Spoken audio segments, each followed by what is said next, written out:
바로 시작하겠습니다. 먼저 밀워키와 디트로이트의 경기를 분석해 보도록 하겠습니다. 밀워키는 인디애나 상대로 140점을 몰아치며 완승했습니다. 프랜차이즈 최다 득점인 64점을 기록한 쿤보가 인디애나 골밑을 폭격하며 승리를 견인했습니다. 상대의 거친 파울과 위닝볼 강탈 등으로 인해 다소 어수선한 마무리였지만 인시즌 토너먼트 패배를 리벤지했습니다. 그로 인해 보스턴과 필라, 올랜도 등과 치열한 순위 경쟁을 하며 동부 우승을 노리고 있습니다. 디트는 필라 원정 이후 밀워키를 만나는 최악의 일정입니다. 보스턴과 함께 동부 3강 구도를 유지하는 팀들을 연속으로 휴식 없이 만나야 합니다. 베테랑 포워드인 보그다노비치가 부상에서 돌아와 역할을 해주지만 리버스가 30분을 소화할 정도로 빅맨 뎁스가 좋지 못합니다. 커닝햄과 아이비를 비롯한 백코트 전력으로 상대전에 임해야 합니다. 디트가 최고의 상황에서 나와도 어려운 밀워키 상대로 원정에서 백투백 일정을 소화해야 합니다. 게다가 듀런이 부상으로 아웃 중이기에 직전 경기에서 폭발적인 골밑 득점을 뽑아낸 쿤보를 저지할 수비수가 없습니다. 밀워키가 경기 초반부터 무난히 리드를 잡고 경기를 지배할 것입니다.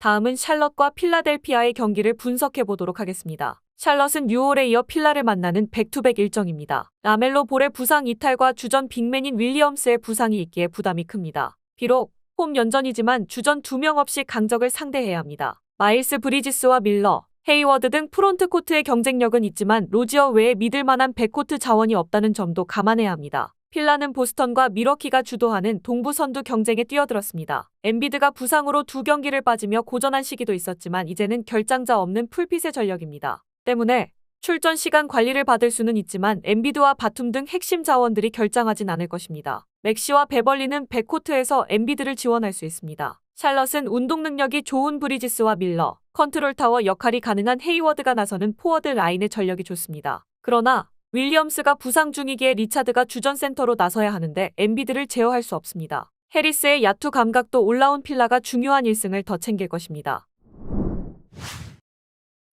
다음은 클리블랜드와 애틀랜타의 경기를 분석해 보도록 하겠습니다. 클블은 주중 보스턴 원정 연전에서 모두 패했습니다. 2차전에서는 미첼이 31득점을 터뜨리며 활약했고 벤치에서 나온 르버트의 지원이 있었지만 승부를 뒤집지는 못했습니다. 모블리의 결장이 길어지며 강점이던 리바운드 단속에 문제가 생겼습니다. 이안과 웨이드 등이 모블리의 공백을 메워야 합니다. 게다가 갈란드가 턱뼈 골절로 당분간 결장합니다. 애틀은 토론토 원정 연전 일정을 마치고 휴식 없이 클리블랜드를 원정에서 상대해야 합니다. 최근 포워드진의 부상자가 늘어난 상황에서 험난한 일정입니다. 올스타 출신 백코트 자원인 트레 영과 머레이가 있긴 하지만 카펠라의 득점력이 떨어지기에 페인트존 내의 득점 경쟁에서 불리합니다. 오콩우와 보그다노비치 등이 벤치에서 나와 주전 백코트를 보좌해야 합니다. 동부 선두팀을 만나 연패하긴 했지만 이 경기는 잘하는 홈 일정입니다. 또 애틀랜타 역시 골밑에서 득점할 선수가 없는 팀이기에 모블리의 공백이 크게 느껴지지 않을 것입니다. 트레 영과 머레이를 앞세울 애틀이지만 미첼이 에이스 역할을 할 수 있고 스트러스와 르버트가 지원할 클블이 할 만한 경기입니다. 클블의 승리를 봅니다.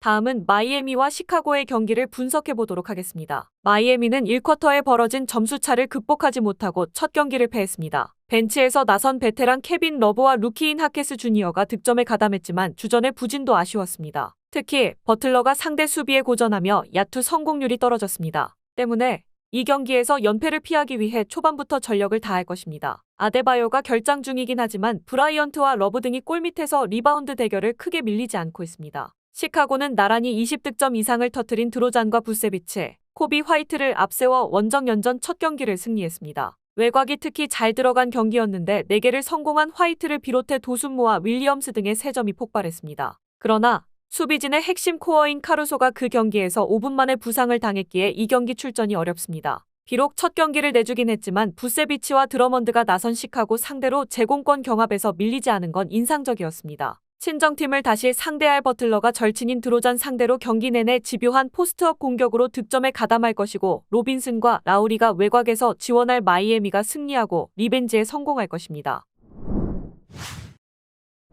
마지막으로 미네소타와 인디애나의 경기를 분석해 보도록 하겠습니다. 미네소타는 난적 댈러스 원정에서 기분 좋은 역전승을 따내며 서부 컨퍼런스 1위를 지켜냈습니다. 부상 여파로 부진했던 에드워즈가 야투 19개 중 3개 성공에 그치는 등 부진했지만 리그 최고의 벤치가 확실하게 모멘텀을 가져왔습니다. 백업 빅맨임에도 연간 1,000만 불 이상의 연봉을 수령하는 나즈리드가 3점슛 7개 포함 27득점을 기록했고 알렉산더 워커의 활약도 대단했습니다. 인디애나는 백투백으로 미네소타를 만납니다. 지난 밀워키전 패배 이후 팀의 보디가드가 필요하다는 판단 아래 격투기 전승의 기록이 있는 파이터 제임스 존슨을 영입했고 이 경기부터 나설 수 있습니다. 네마드가 부상으로 결장 중이긴 하지만 할리버튼이 폭발적인 화력을 자랑하는 데다 매서린과 마일스 터너 등이 외곽에서 지원하기에 서부 1위 상대로 승리를 노립니다. 미네소타는 인디애나와 비슷한 경기 운영을 하는 댈러스 상대로 상대의 약점인 골밑을 폭격하며 역전승했습니다. 이 경기에서도 타운스와 고베어, 리드 등 빅맨들이 집요하게 골밑과 페인트존을 노릴 것입니다. 할리버튼과 힐드를 앞세워 외곽으로 승부를 낼 인디지만 높이의 열세 속의 승리를 챙기지 못할 것입니다. 미네소타의 승리를 봅니다.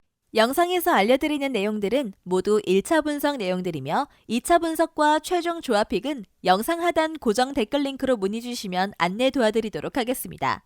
시청해주셔서 감사합니다.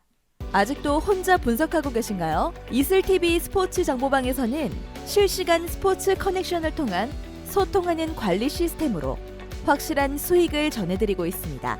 정보방 입장 조건은 없으며 일반인들은 쉽게 접할 수 없는 배당 흐름 분석, 모든 경기 라인업과 결장자, 마지막으로 분석 모델링을 통한 최종 조합픽까지 무료로 제공해드리고 있습니다. 물론 마음에 안 들면 둘러보시고 나가셔도 됩니다. 혼자 하면 단기간으로 수익을 볼 수도 있겠지만 함께 하면 장기간으로 꾸준한 수익이 가능합니다. 정보방 무료 참여하시고 꾸준한 수익을 원하시는 분들은 영상 고정 댓글 링크로 문의 주시면 안내 도와드리겠습니다. 늦지 않았습니다. 함께 합시다.